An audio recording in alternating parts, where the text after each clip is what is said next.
This is shaping up nicely. Time for a change of pace, though. At least at first. The next segment is about Land Rover, and we'll be starting out with the Type 3.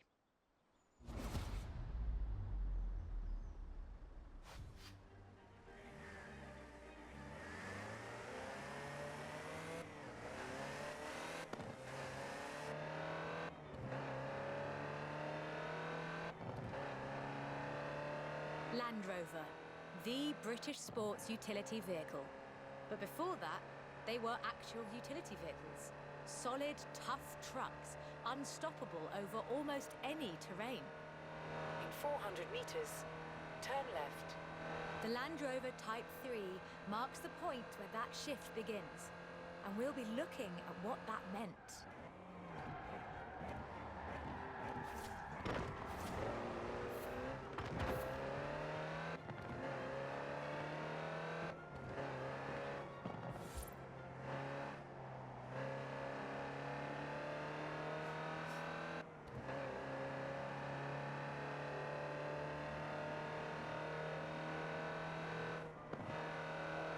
Land Rovers have taken on almost every task imaginable. They've been generators, tractors and ambulances. They've brought peace and carried medicines to disaster zones. They've even been buses. Over 500,000 Series 3s were built, and over 70% of those are still on the road today. They were extensively exported and built under license abroad. Belgium, South Africa, even Australia and New Zealand. With a robust chassis and signature Land Rover engineering, the Type 3 also marked the first time that buyers could choose interior options, like seat box protectors and cubby boxes.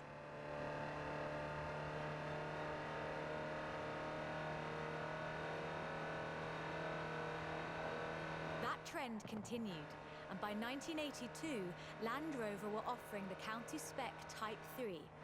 Leisure drivers could choose from such luxuries as all-cloth seats, soundproofing, and tinted glass. The trend was increasingly clear, and the future of the Land Rover was starting to take shape. If you squinted, you could already see the shape of the first sports utility vehicle, the Range Rover.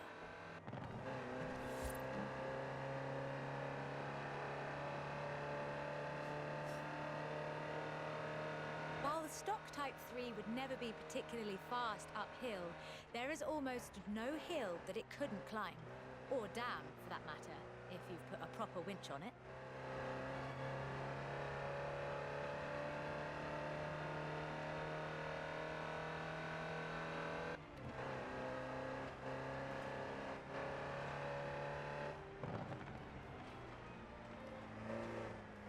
In 1978, a Series 3 was custom-built for Her Majesty Queen Elizabeth II. It only had 1,892 miles on the clock when it was auctioned into private hands. And it was in perfect condition. It would be. After all, she trained as a mechanic in the 1940s and will likely remain the only royal able to strip and rebuild an engine. In 200 meters, turn left. Turn left.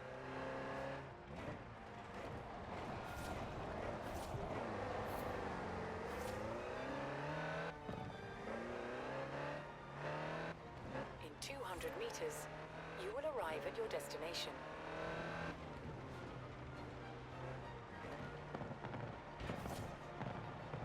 Along with the Range Rover, others would follow. Discovery, Defender, and the Freelander. Each a more sophisticated and enjoyable utility vehicle.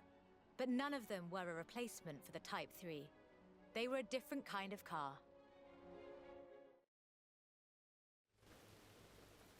The Type 3 was arguably the first sports utility vehicle, an evolution of the design that would lead ultimately to this. The Bowler Nemesis, an off-road racing vehicle that turned into a production SUV, the Nemesis EXR. It sports a turbocharged 5-litre Land Rover Jaguar engine, crammed into a carbon fibre chassis with integral roll cage.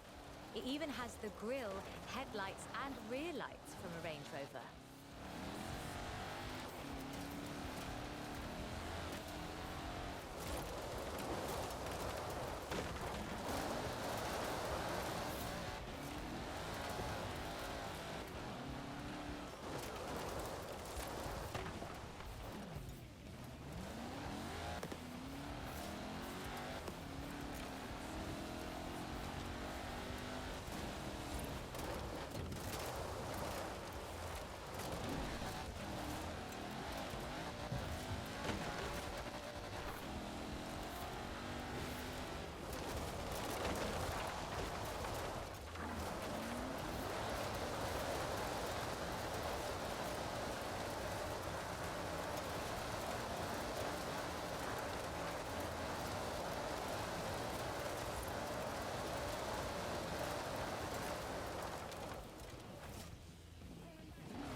If you want to see what the Type 3 would be like if it ever stopped doing important things, this is it.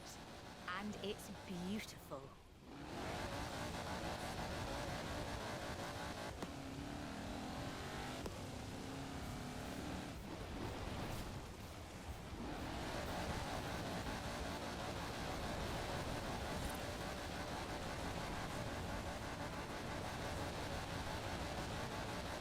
This is an all-terrain supercar. That's the only fair description for this. But that's what you get when you build an SUV with Land Rover DNA.